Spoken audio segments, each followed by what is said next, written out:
Using the Betaflight configurator, you can now fully configure the LiteWing drone. This unlocks cool features like the acro mode for full control and Blackbox recording to analyze your flights. And you can easily tune your PID values and match your flying style.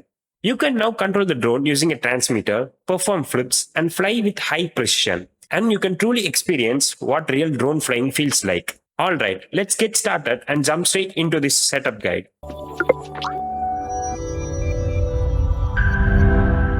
Before configuring the LiteWing drone in Betaflight, we need to make few hardware changes. For this, you will need an ELRS receiver and an ELRS transmitter that are already bound to each other. First, connect the ELRS receiver to the LiteWing drone as shown in the circuit diagram provided here. First, we need to install a custom firmware on the LiteWing drone so that we can configure the LiteWing drone using a Betaflight configurator. For the firmware, we are getting into an GitHub repository by RT Lopez. He is the developer of this firmware. Here in the repository, you are going into the releases part.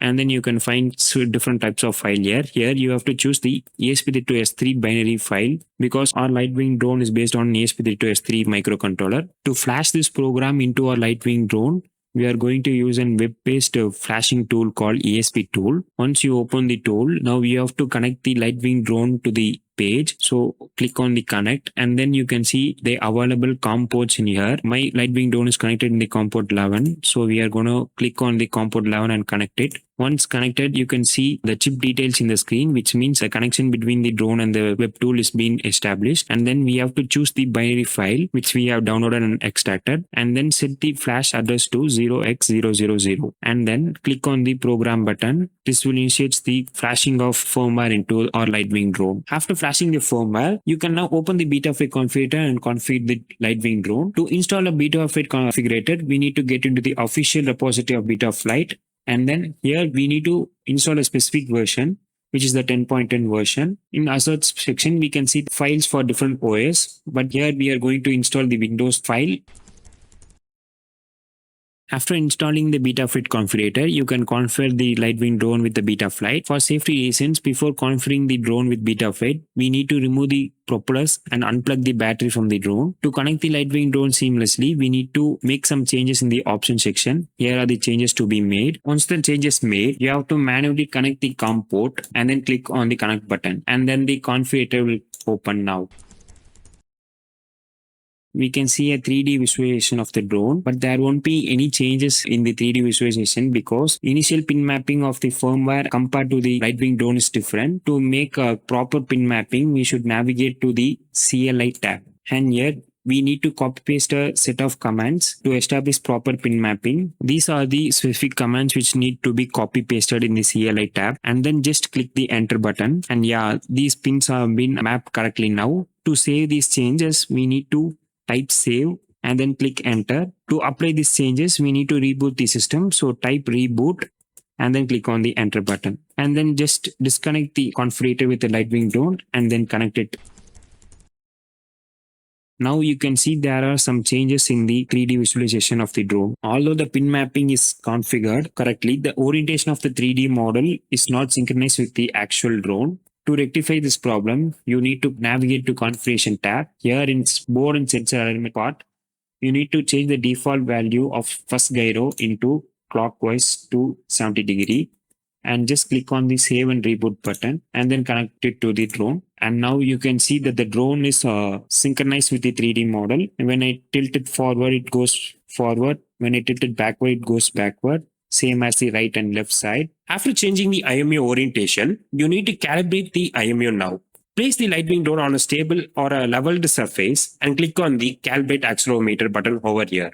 The calibration process will start and complete automatically within a few seconds and ensuring the IMU is properly calibrated now. In the configurator, you can see the battery voltage indicator over here. To enable this feature, get into the power and battery tab. And in voltage meter source, change this none to onboard ADC. And you can see a new tab called voltage meter have been appeared.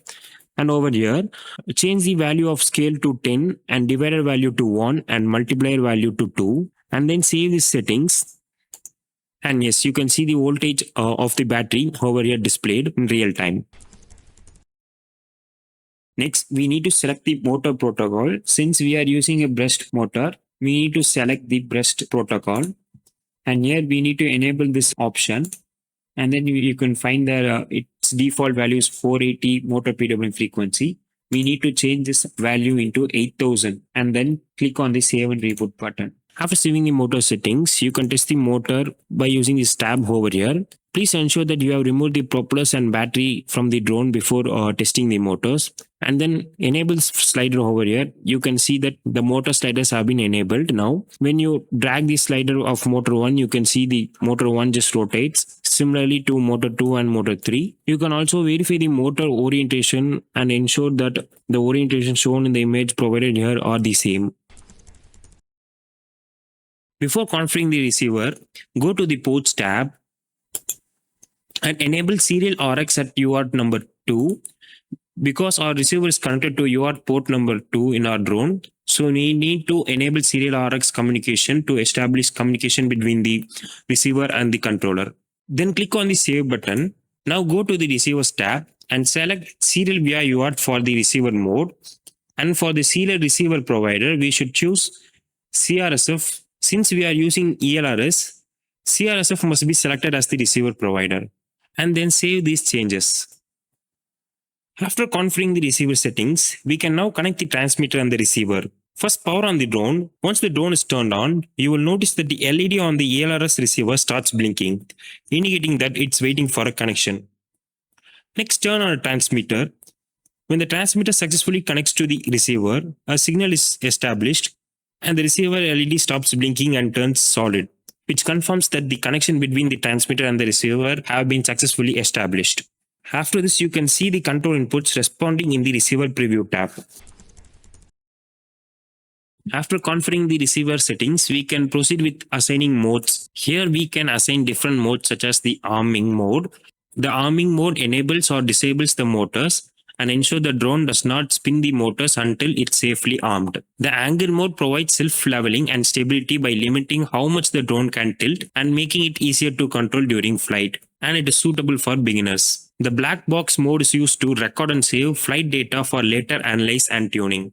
To assign the mode, we need to click on the add range and then you have to choose the aux channel in your transmitter. Here I am going to choose the aux channel number 2. As I press the aux channel, you can see the real-time changes in the monitor. I'm going to set the arming mode on this range so that when I press the aux channel, it gets armed. These modes can be activated by assigning different aux channels from the transmitter. The arming mode is mapped to aux 1, the angle mode to aux 2, and the black box mode to aux 3. For beginners, you can assign both arming mode and angle mode to the same switch. This ensures that when the drone is armed, it will automatically fly in angle mode, providing stable and self-leveling flight. If you assign separate aux channel for the arming and angle mode, and the angle mode is not enabled, the drone will operate in acro mode, which is the FPV mode. In this mode, the drone does not self-level and respond directly to the stick inputs, making it suitable for the experienced pilots. Now we can tune the PID values of our LiteWing drone over here. As you can see, these default values are not suitable for our LiteWing drone, which makes our drone more unstable. So we need to change these PID values according to these values which I given over here. And then you can also see the angle limit option over here, which is used when operating the drone in stable mode or angle mode. By increasing and decreasing these values, the tilt of the drone during the pitch and roll also increase and decrease according to the values which have been set. We can set this value to 25, which is more beginner friendly. After enabling black box in modes tab, we need to configure few settings to record the black box data. Change the no logging to onboard flash, and then in black box logging rate, change the value to 1 kilohertz, and we need to choose which type of data we need to log. So I have chosen here the gyro raw data to be saved in our black box. After changing the settings, click on the save and reboot button to save the changes. Once the drone is flown and the data is recorded, the black box data will be displayed over here, and you can save the black box data. And then also, after saving the file, you can erase this saved data file. And that's it for the configuration part. Now you can start flying the drone and test its performance. If you are a beginner, start with angle mode for stable flight. And once you gain confidence, you can export the acro mode. Always do a final safety check before taking off the drone. Thanks for watching and happy flying.